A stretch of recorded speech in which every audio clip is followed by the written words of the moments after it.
যেই সময়টার কথা চিন্তা করে দাঁড়িয়েছি, আজও মনে পড়ে সেই দিনটা।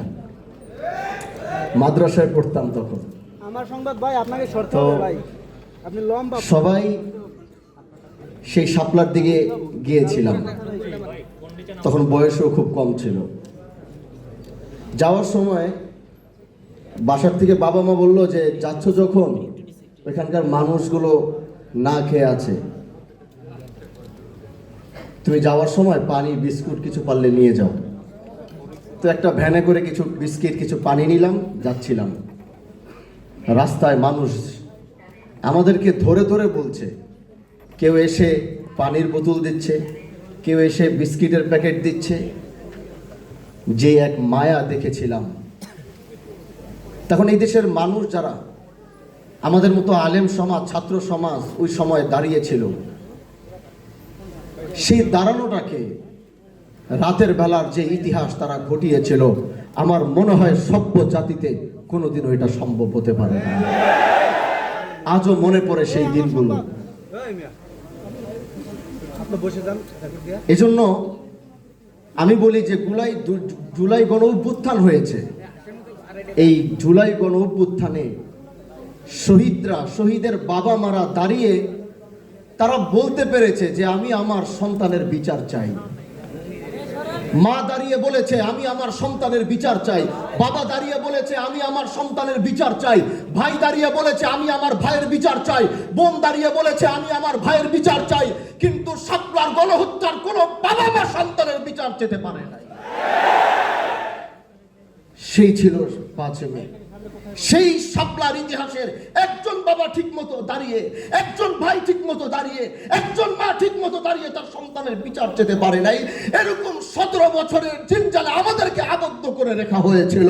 কিন্তু সেদিন যদি সবাই একসাথে কাঁধে কাঁধ মিলাতো, 13 সালেই সেই ফেসিবাদের মুক্ত করতাম আমরা বাংলাদেশকে। কিন্তু আমরা সেটা পারিনি।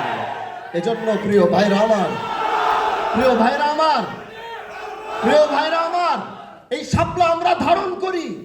শাপলার রাতে আমরা রক্ত দিয়ে প্রমাণ করেছি বাংলাদেশের জন্য আমরা রক্ত দিতে পারে। আমরা এই শাপলাকে সারা জীবন ধারণ করে রাখবো। বাংলাদেশের স্বার্থে, দেশের স্বার্থে, ইসলামের স্বার্থে যখনই প্রয়োজন হবে, এই শাপলা তখনই দাঁড়িয়ে ইসলামের পক্ষে আওয়াজ তুলবে। এজন্য আজ মাওলানা মামুনুল হক দামাত বারাকাতুহুম তিনি এই স্মৃতি সংসদকে ধরে জাতিকে স্মরণ করাচ্ছে যে শাপলা ছিল, 5 মে ছিল, এরকম এক গণহত্যা হয়েছে, আমরা সেটার বিচার পাইনি। এজন্য বর্তমান সরকারকে বলবো, পিছনের অনেক ইতিহাস রয়ে গিয়েছে, এগুলোর পিছনে আপনারা একটু নজর দিবেন। একদিকে শাপলা রয়েছে, 5 মে রয়েছে, আরেকদিকে সেই আর্মি বিডিআরের সেই হত্যাকাণ্ড রয়েছে। এগুলোর বিচার বাংলাদেশের মানুষ দেখতে চায়।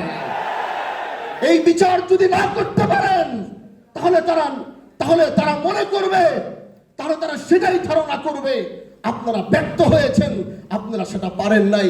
এজন্য আজ শাপলা স্মৃতি সংসদ থেকে সবাইকে সামনে নিয়ে হাজী শরিয়তুল্লাহর বংশের একজন সন্তান হিসাবে, বাংলাদেশের একজন সংসদ সদস্য হিসাবে বলছি, আমরা আগামীতে এই 5 মের গণহত্যার বিচার গোটা দেশের সামনে দেখতে চাই এবং সেটা রায় করতে হবে।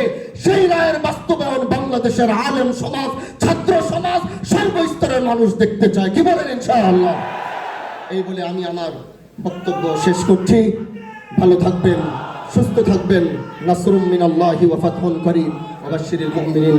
আসসালামু আলাইকুম ওয়া রাহমাতুল্লাহ।